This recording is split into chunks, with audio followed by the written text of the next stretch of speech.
Hi there, this is Mark Akbar. I produced and co-directed The Corporation, and this is the official shareware version of the film. I'm proud of the fact that hundreds of thousands of people have already downloaded and shared this film. If I had $1 for every download, well, I probably wouldn't be making this appeal. More than 200 people worked on the film, the DVD, and the website over 8 years.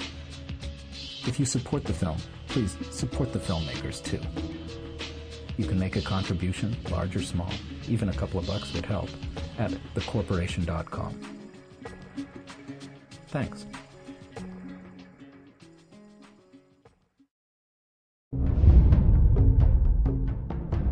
Canada's most popular documentary, The Corporation, now on DVD. More than 8 hours of extras on 2 discs, commentaries, the making of, deleted scenes, and more. 165 new interview clips on 23 topics, with related web links and strategies for change. Special offers at thecorporation.com. May cause social change. World domination not included.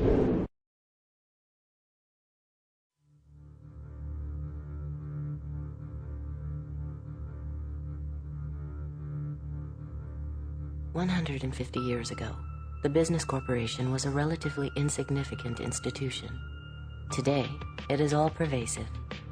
Like the church, the monarchy, and the Communist Party in other times and places, the corporation is today's dominant institution." This documentary examines the nature, evolution, impacts, and possible futures of the modern business corporation.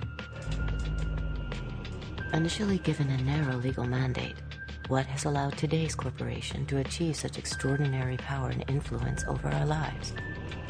We begin our inquiry as scandals threaten to trigger a wide debate about the lack of public control over big corporations. I do think there is an overhang over the market of distrust. Listen, 95% or some percentage, huge percentage of the business community are honest and reveal all their assets. And got compensation programs that are balanced, but there are some bad acts. The media debate about the basic operating principles of the corporate world was quickly reduced to a game of follow the leader. I still happen to think the United States is the greatest place in the world to invest. We have some shakeups that are going on because of a few bad apples.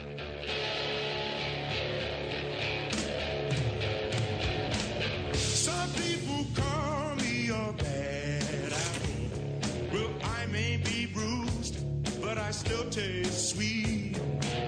Some people call me a bad apple, but I may be the sweetest apple on the tree. These are not just a bunch of bad apples. This is just a few bad apples. It's not just a few bad apples. We've got to get rid of the bad apples.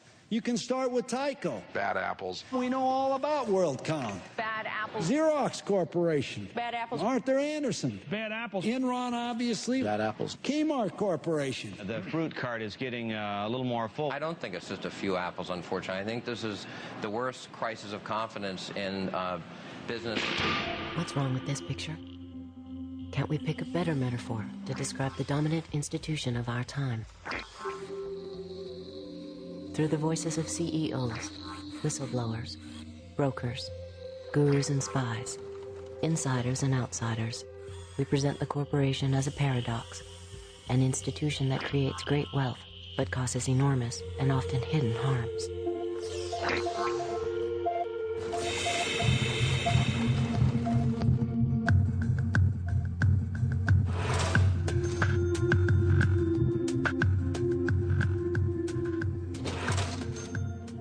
I see the corporation as part of a jigsaw in society as a whole, which if you remove it, the picture's incomplete. But equally, if it's the only part, it's not going to work. A sports team. Some of us are blocking and tackling, some of us are running the ball, some of us are throwing the ball, but we all have a common purpose, which is to succeed as an organization. A corporation is like a family unit. People in a corporation work together for a common end. Like the telephone system, it reaches almost everywhere. It's extraordinarily powerful. It's pretty hard to avoid. And it transforms the lives of people, I think, on balance, for the better. The eagle. Soaring, clear-eyed, competitive, prepared to strike, but not a vulture. Noble, visionary, majestic, that people can believe in and be inspired by, that creates such a lift that it soars. I could see that being a good logo for the principal company. Okay, guys, enough bullshit. Corporations are artificial creations. You might say they're monsters trying to devour as much profit as possible at anyone's expense. I think of a whale, gentle, big fish, which could swallow you in an instant. Dr. Frankenstein's creation has overwhelmed and overpowered him, as the corporate form has done with us.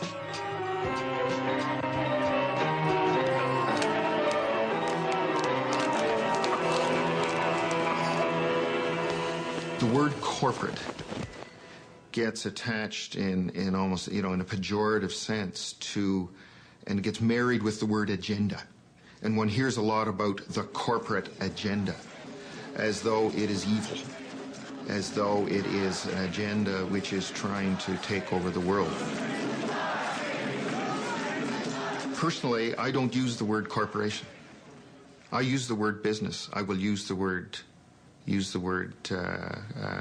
company. I'll use the word business community, because I think that is a much fairer representation than zeroing in on just this word corporation. What is a corporation?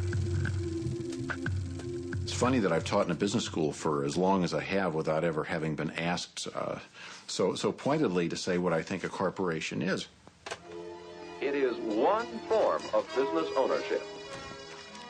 It's a group of individuals working together to serve a variety of objectives, the principal one of which is earning large, growing, sustained, legal returns for the people who own the business.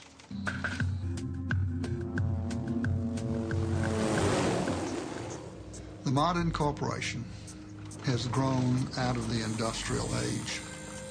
The industrial age began in 1712 when an Englishman named Thomas Newcomen invented a steam-driven pump to pump water out of the English coal mines so the English coal miners could get it more coal to mine rather than hauling buckets of water out of the mine. It was all about productivity, more coal per man hour.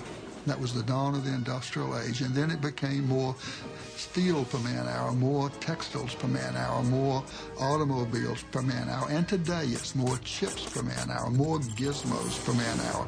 The system is basically the same, producing more sophisticated products today.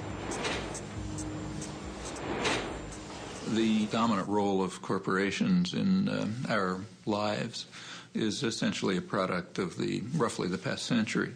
Corporations were originally associations of people who were chartered by a state to perform some particular function, like a group of people want to build a bridge over the Charles River or something like that.